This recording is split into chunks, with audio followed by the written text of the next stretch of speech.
Good morning, everyone. I don't know. I'm going to say thank you many times because this is a great culmination of things for us today. But first, I want to bring up our 2013 chair for chair of the board of directors for Commerce Lexington, Mr. Danny Murphy.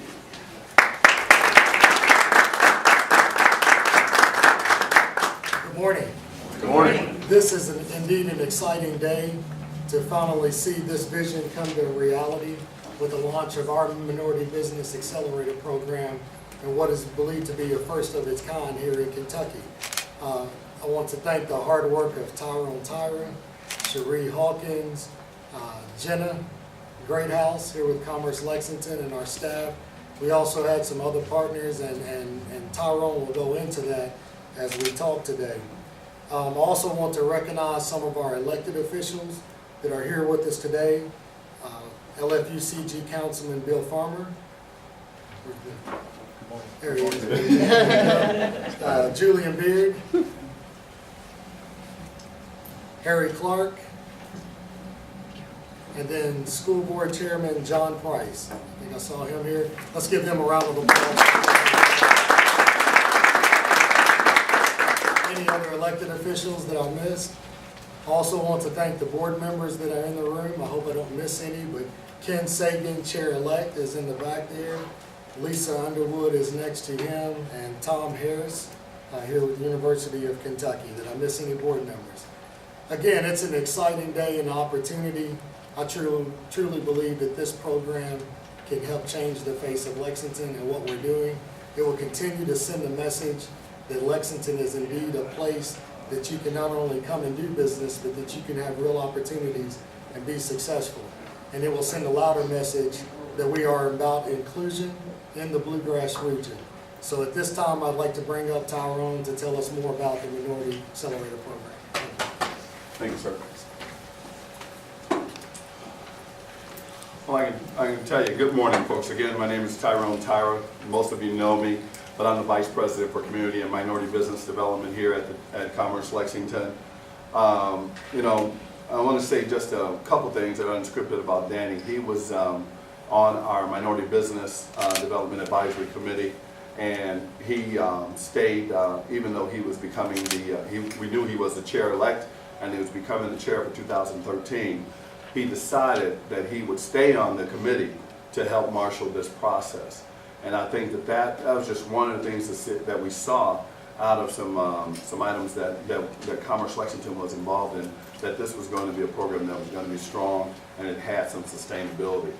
Now, just going to put a few words together to kind of give you a snapshot of how we got here today. What we're about to announce is really a culmination of a great deal of effort from Commerce Lexington and a lot of people in the community who came before me. But I want to give you a little recent history to offer you a few steps as to how we got here. After one of our chamber visits, there were intense discussions regarding the improvement of economic inclusion. Commerce Lexington, the Urban League, and the Minority Business Development Advisory Committee were part of those discussions. The two most important items that came out of the discussions were the economic inclusion study and the 10-year strategic plan. The economic inclusion study was commissioned by Commerce Lexington and the Urban League, with the final version inked in 2009. And the 10-year strategic plan, which was initiated by Commerce Lexington and was conducted by Angelou Economics, was again initiated in 2010. Both of these documents, and I think that this is what got us here today, both of these documents included snapshots of minority business activity and suggested opportunities for growth and sustainability in the minority business community. Strategic partnerships being just one of the strategies, but one that we've talked about here at the Chamber from the first day that I started. The Chamber can set the table. The Chamber can put together, bring people in and put people in the room together, and they have to form the partnerships. So I think that, that's something that we've always been about, but this is going to help us formalize it, I think, in a big way.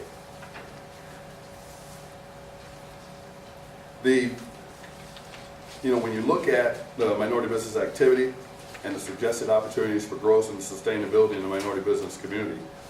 You know, we have both reports that looked at the Cincinnati Minority Business Accelerator, and it was offered as a shining example of how large entities and strong, ready to grow minority businesses could come together and really do well in the community and do well economically in the community.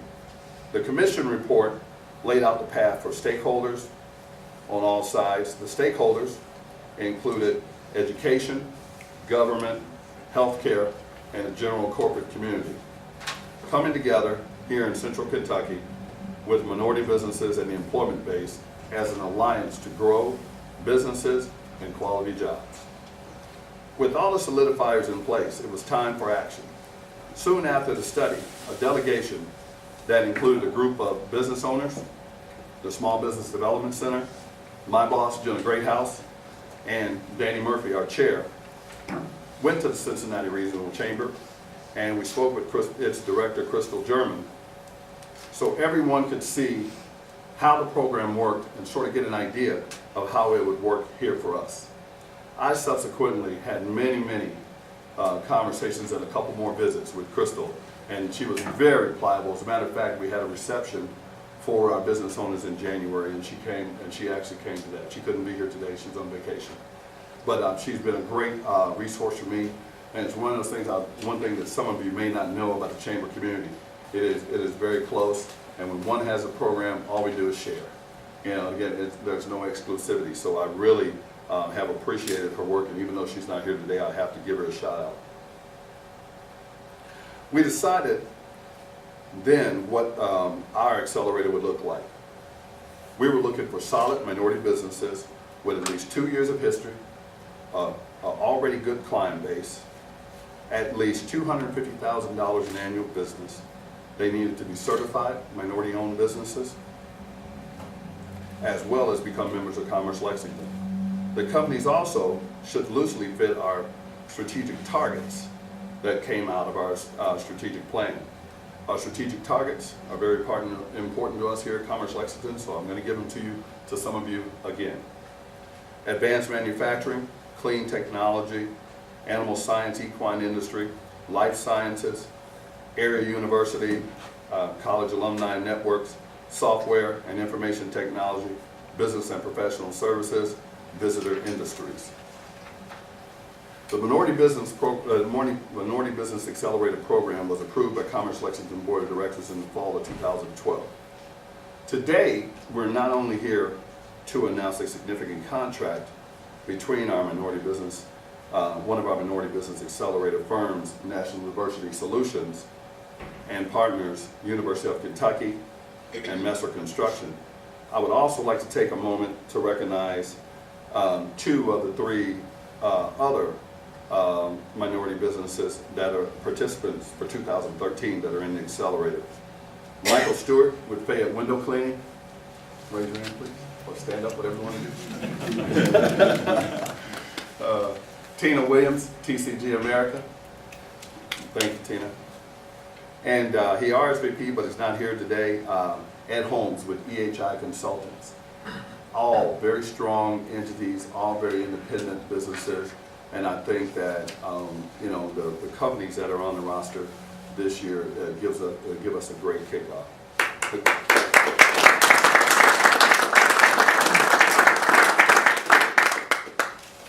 The corporate partners and other entities that are working with us are, of course, the University of Kentucky, Messer Construction, Lextran, Fayette County Public Schools, Toyota Motor Manufacturing Kentucky, Kentucky Community and Technical College System, Lexington-Fayette Urban County Government, and the Bluegrass Airport.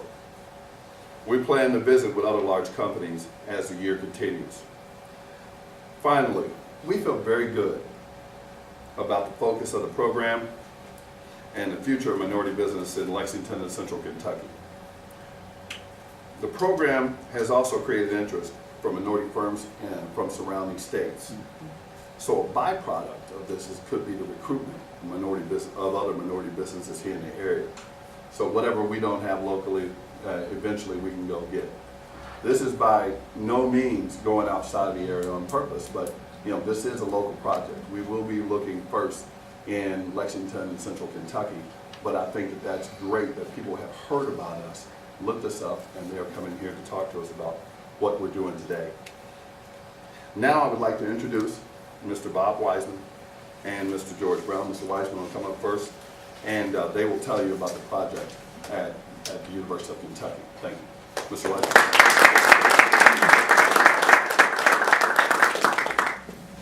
Good morning. As Vice President of Facilities Management at UK, I'm pleased to participate today.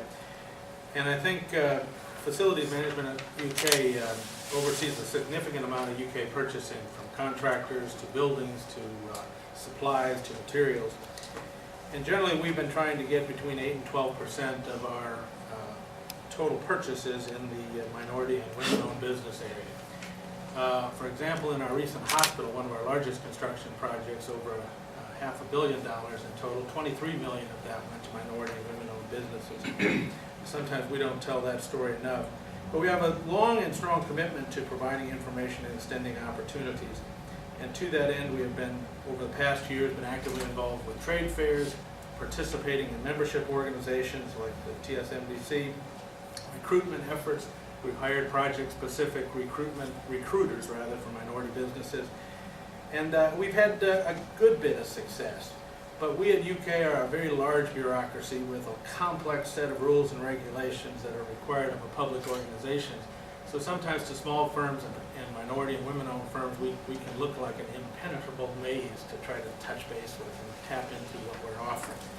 So over the recent years, we tried to make it easier to do business with us. And one of the things we did a few years back was I asked George Brown to assume and be the public face of facilities management in terms of minority recruitment and women recruitment. And now we are actively attempting to create a dynamic electronic interface with NDS, and George is going to touch on his role in both of those aspects that will allow us to work directly in a more aggressive manner with local and minority firms. So we're pleased to participate as we celebrate another success. This is a big success. I'm pleased that with the work Messer has always done for us, particularly in this area, and so again, I'm happy to be here.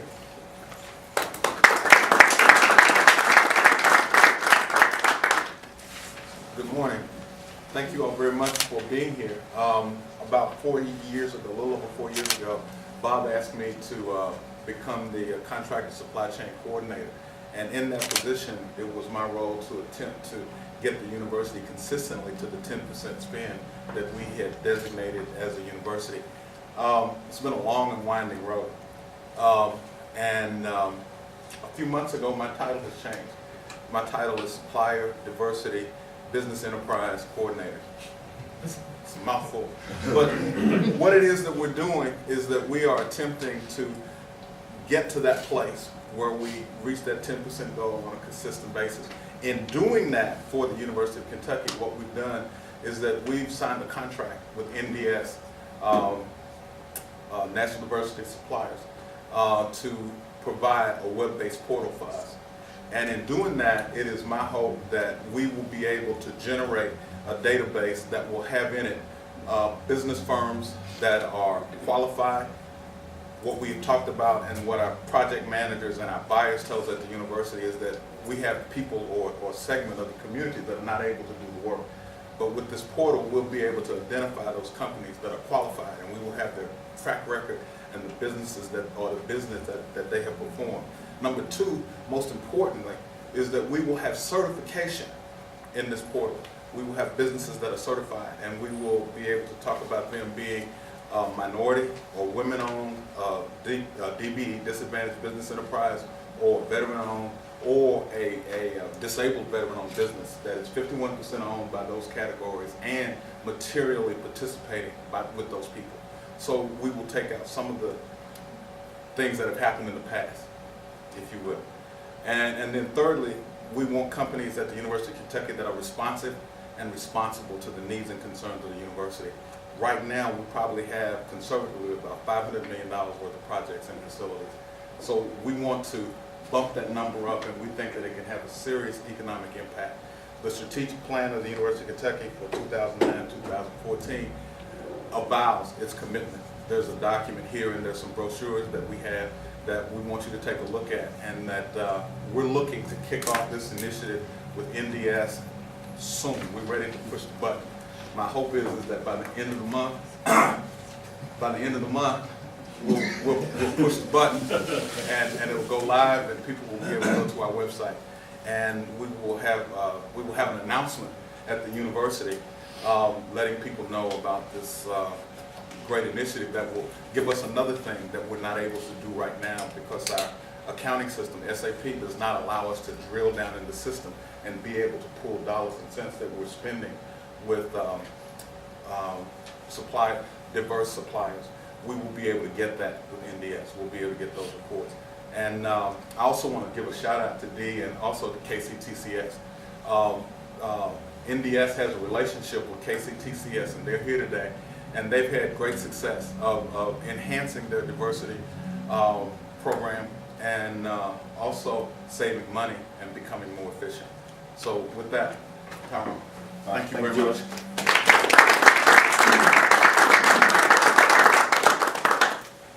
See, I think, it's very simple to say that, times are changing.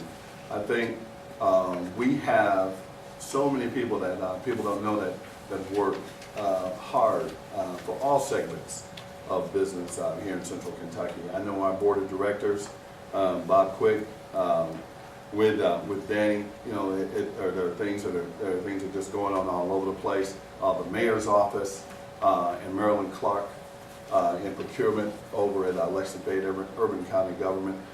The minority participation is going up in this town, folks, because we have people that are focused on it. So I think, I tell you what, do me a favor, just take a moment and just give a hand to yourselves for all the work that's been done. Now, I want to introduce Mark Hill. He is locally leads the efforts for Messer Construction. Mark has been on a Minority Business Development Advisory Council for years, participated, given us some real business guidance, and I'm just going to ask him to come up and talk a little bit about what Messer's doing on this project. Thank you, Mark. Thank you. All right. Well, first of all, for those of you that don't know me, I'm Mark Hill. I'm the Operations Vice President for Messer in our Lexington region, and I've spent my whole career here since 1987. So, been here for a while. And I'm going to start out by saying that we are certainly making progress. And I'm talking, when I say we, I'm talking about all of us in this room. And one of the reasons for that is programs like the Accelerator program, and that's the reason we're here to celebrate this today. I want to share just a few numbers with you regarding Messer as a company. Our 2013 goals were fairly aggressive for minority and women-owned spend. $85 million, 11.5%.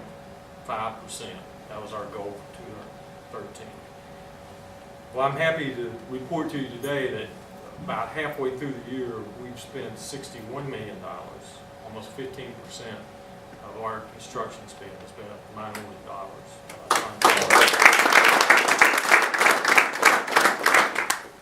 Now, I will say that we've had our struggles in the Lexington region. I think Tyrone's touched on a little bit about that, but that's certainly the reason that we have supported programs like the Accelerator program. We got involved early on in the Accelerator program in Cincinnati, and now are very happy to be part of this program.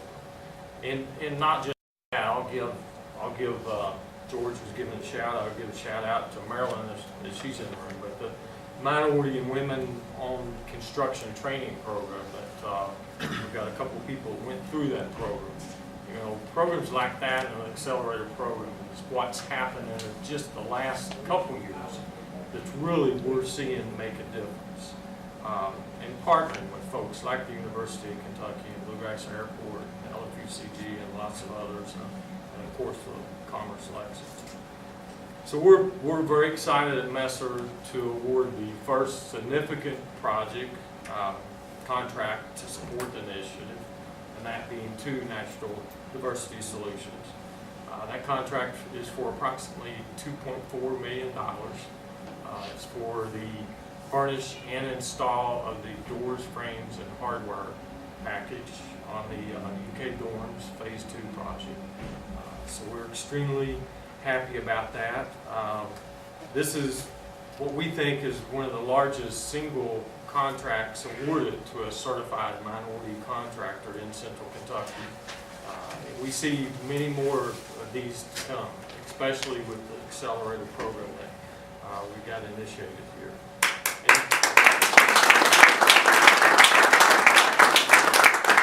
And this is really helping us have some exciting numbers on the UK Dorms project. And I know when Bob and George, we start sharing some of these, they're going to be very excited. I mean, we've got, these buildings are being bid out as separate projects, and we've got some projects that we're getting 20% spend on.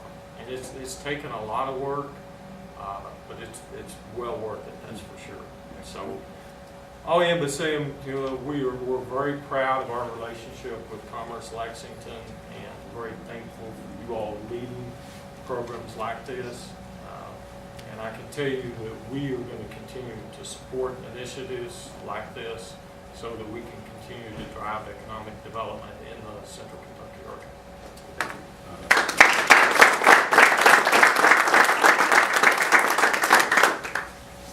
Over $2 million.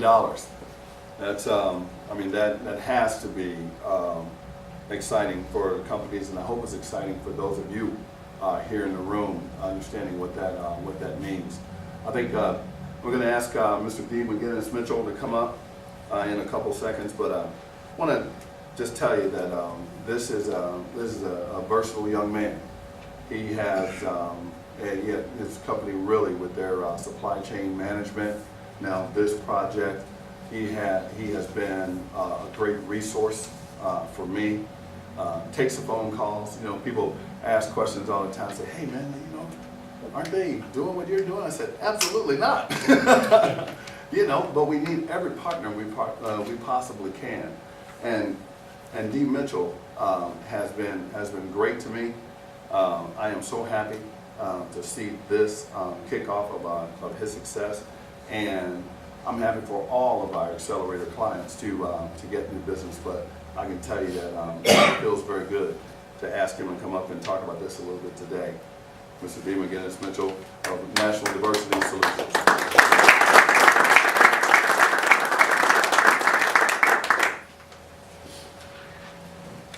Well, good afternoon.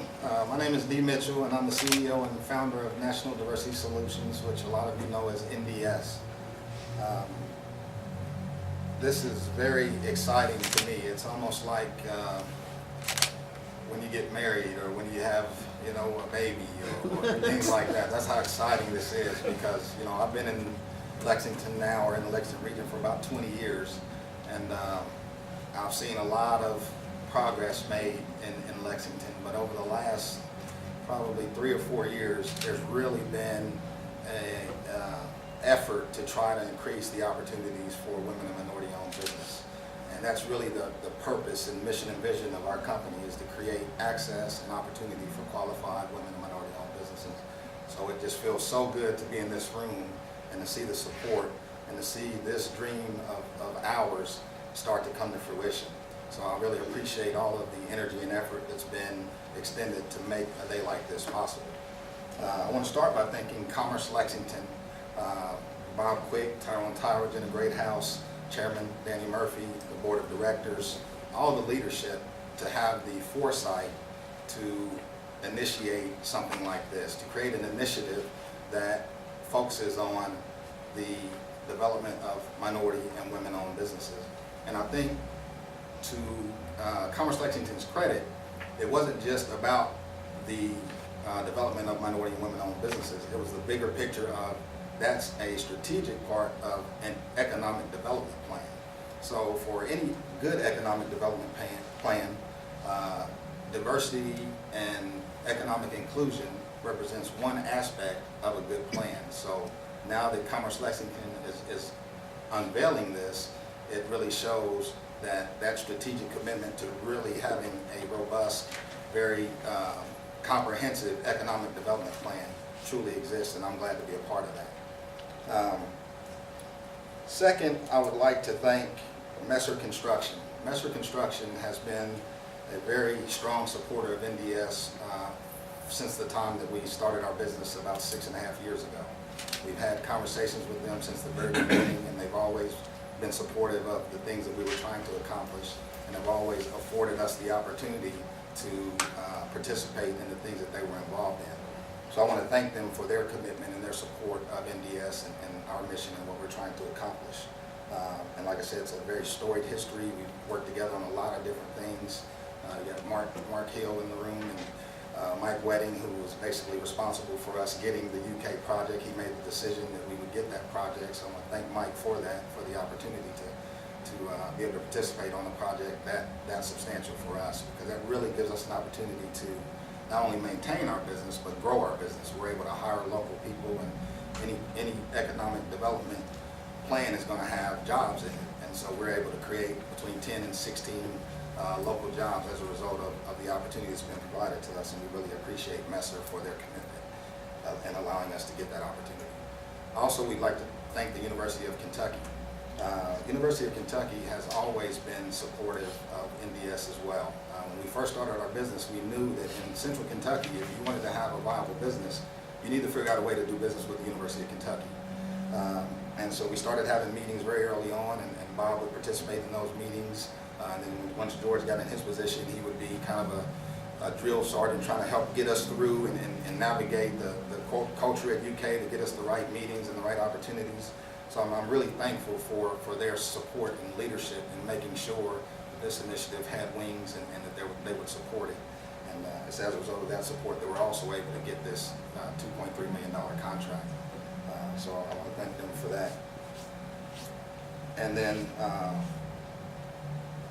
last but not least, I'd like to thank my NDS board and NDS staff for being willing and committed to go on this entrepreneurial journey with me, because it's been very challenging at times.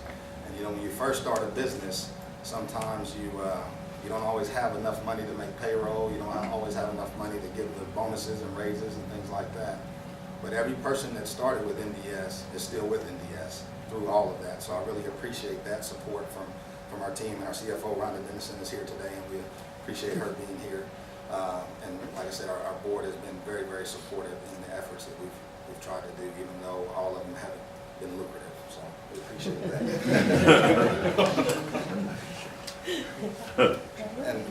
And lastly, we're just so excited that we're going to be able to hire between 10 and 16 local residents. That means the world to us, because that is also about creating economic inclusion and economic opportunities. When you create jobs, you create the opportunity for people to feed their families.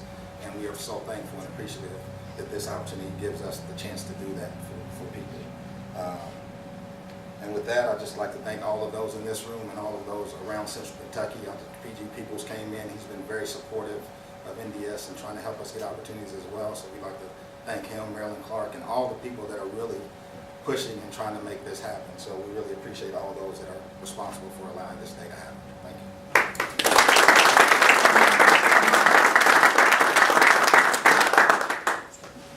You know, and it is the entrepreneurs. You know, nothing works unless you have the strong business owners and people with strong business backgrounds that want to operate, that want to have great operations, that will hire people and finish jobs and go out and get new ones so that they can sustain themselves. I'm going to say, I hope you indulge me for just 1 minute. You know, I can't really have a meeting like this without recognizing the man in the back there. You know, in my speech earlier, I spoke about the journey starting well before me. And I think PG Peoples has been on this economic inclusion journey for a long, long time. I don't want to make it sound old or anything. But I'll take it rather than the option. But I have to recognize PG because he has not only been the chair of the Minority Business Development Advisory Committee. You know, he's just he's been out doing the job of helping minority businesses for years, and I have to acknowledge that. and say that the rest of us are going to keep on working. I thank you all for being here today. It's, I don't know, it's a glorious file for me. So thank you for being here, and we look forward to a great 2013. Thank you.